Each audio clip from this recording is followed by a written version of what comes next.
2-3 দিন লুকিয়ে অমলা স্নানের ছবি মোবাইলে তোলে চন্দন। তাহলে বোঝা যাচ্ছে যে ওই ছবি ভাইরাল করে চন্দন প্রতিশোধ নিল অমলার উপর। কিন্তু অমলা কি করে জানলো যে চন্দনই ওই ছবি তুলেছে আর সেই ভাইরাল করেছে? চন্দন ওই ছবি নেটে ছেড়ে দেওয়ার আগে আরো জঘন্যতম কাজ করেছে অমলার সঙ্গে।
অনেক চেষ্টা করেছিলাম, কিন্তু তুমি তো রাজি হও।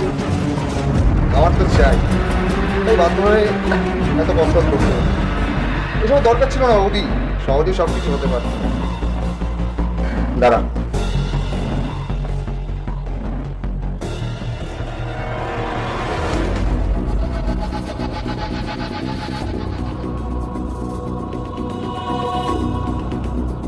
দেখলে এটা আমার কাছে থাকবে। আমি কাউকে কষ্ট দিতে চাই না, যা হয়েছে হয়ে গেছে, এসব কাউকে বলবে না। আর আমিও ভিডিওটা ভাইরাল করবো না, হয়তো ভিডিওটা ভাইরাল করে দেবো। তাই তাই ভালো, বুঝলে?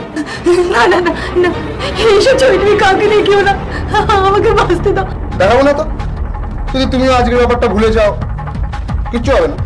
আর এখন যদি চিৎকার করো সবাইকে দেখিয়ে দেবো। তুমি তুমি এই ভিডিও করে মুছে দাও, আমাকে বাঁচতে দাও। আরে আমাকেও তো বাঁচতে হবে বৌদি, তুমি কাউকে বলবে না, আমিও কাউকে দেখাবো না, ঠিক আছে?